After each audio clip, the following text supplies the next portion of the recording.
O Cinejornal está no ar e hoje a gente vai direto para São Paulo, onde está rolando a 10ª edição do Cine Fantasy. Em 2025, o festival apresenta 110 filmes de 30 países, reafirmando seu compromisso com a diversidade, a inovação e com a imaginação sem limites do gênero fantástico. O repórter Kiko Molica conta mais pra gente.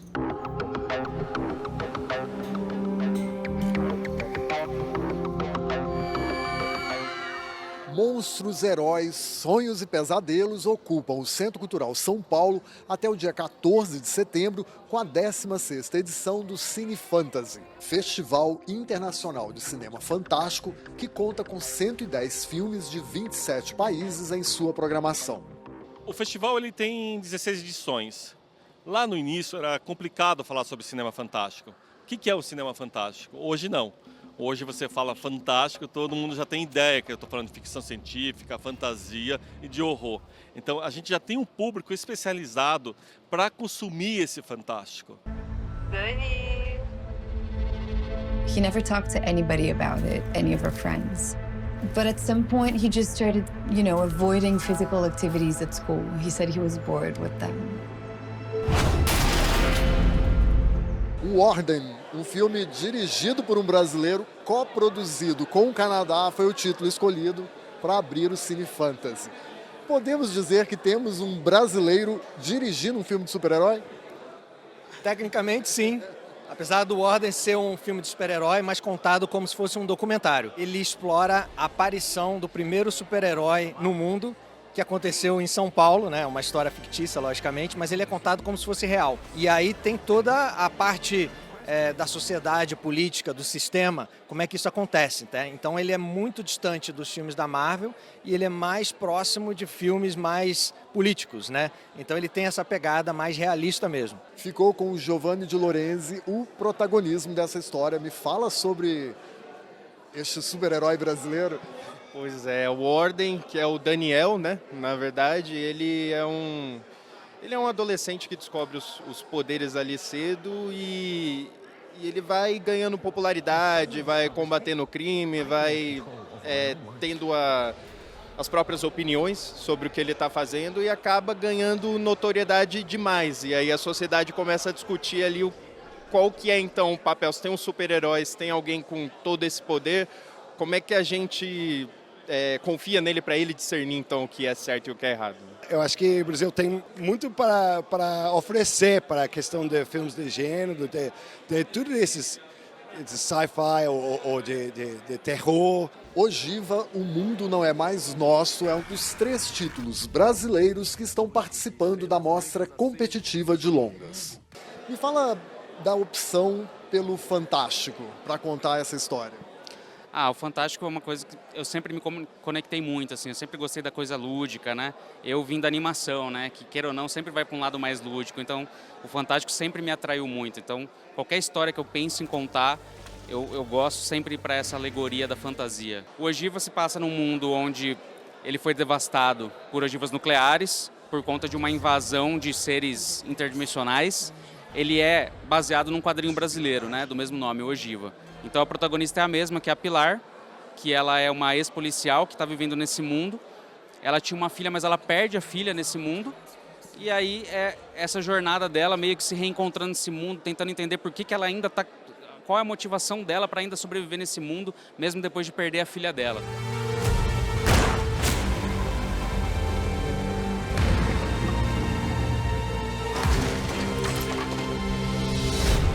Consequências Paralelas é outro longa brasileiro que está na disputa nesse festival. Consequências Paralelas é uma narrativa de um universo circunscrito em uma única locação, 3 personagens que vivem um triângulo amoroso, uma relação que tem uma toxicidade e a gente traz isso no subtexto de você ter a história de ficção científica, de viagem no tempo e das consequências de você ter um tipo de poder como esse na sua mão.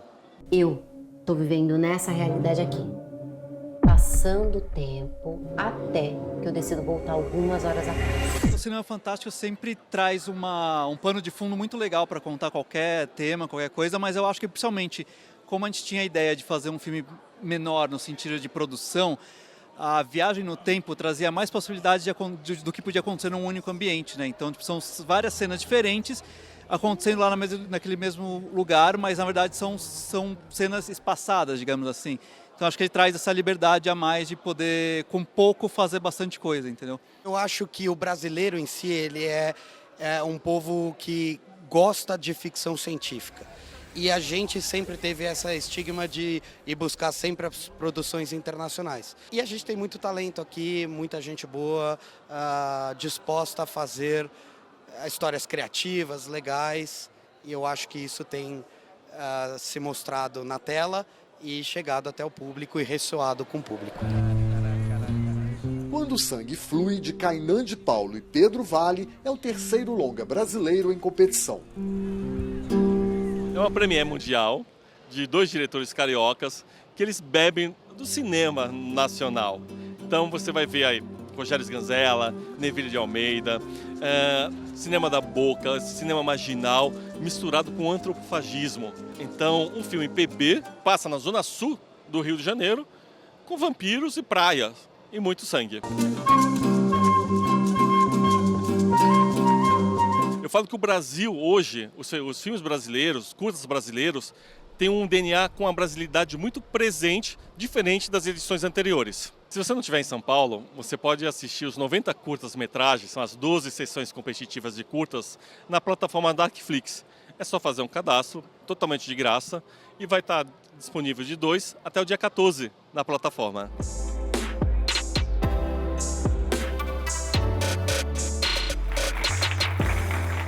E de São Paulo a gente vai para o sul do país com o repórter Roger Lerina para saber os destaques da 29ª edição do Florianópolis Audiovisual Mercosul, o FAM.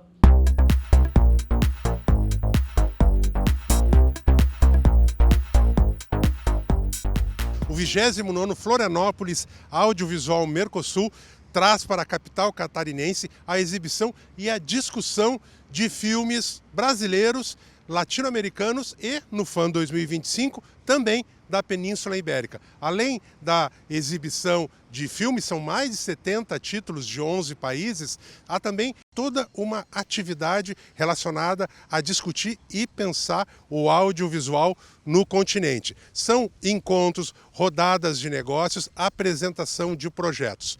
O Cine Jornal veio até aqui, a Ilha da Magia, para mostrar como é que foi a largada do FAM 2025 e vocês vão ver tudo isso a partir de agora.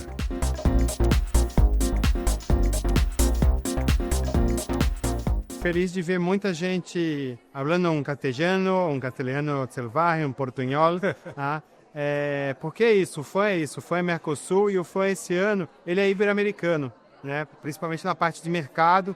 Nosso ECM, o Encontro de Coprodução do Mercosul, também muitos projetos aqui, tanto a gente Latinoamérica e Iberoamérica também, né? E a produção linda, mais de 1.200 filmes inscritos para sair um pouquinho mais de 70 filmes. Imagina a loucura de escolher todos esses filmes.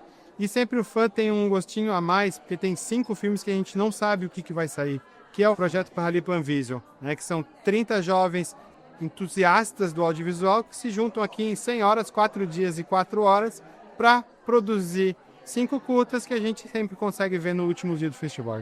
O filme convidado de abertura do FAM 2025 não poderia ser mais representativo.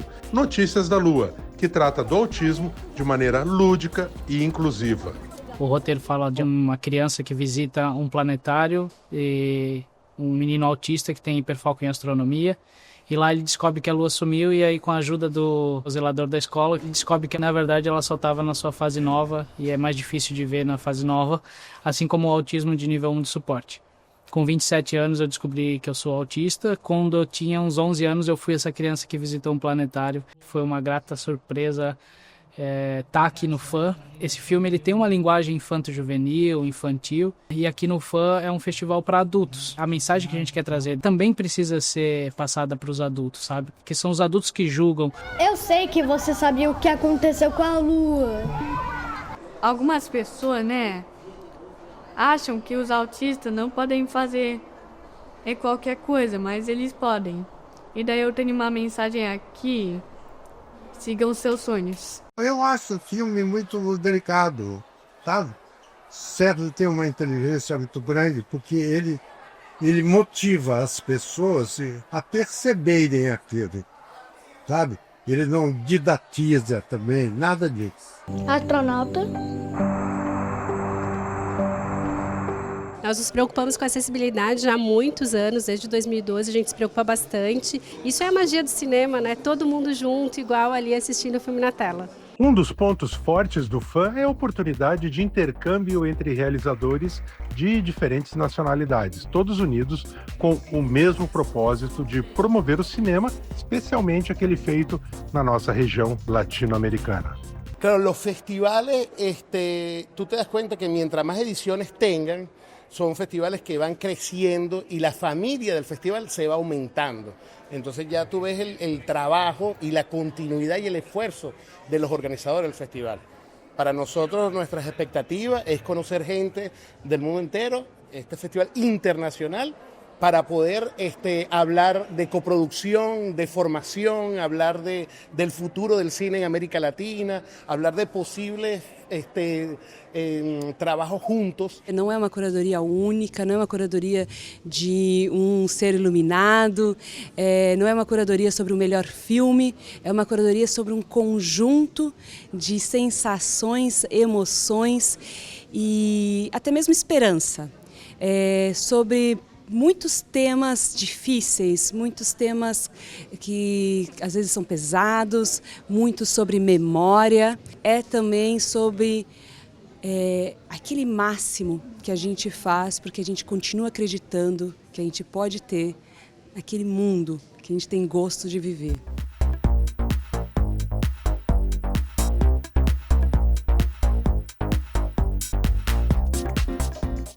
Nosso tempo de hoje está esgotado, mas você sabe que a gente se encontra sempre às segundas e quartas às 7h30 da noite.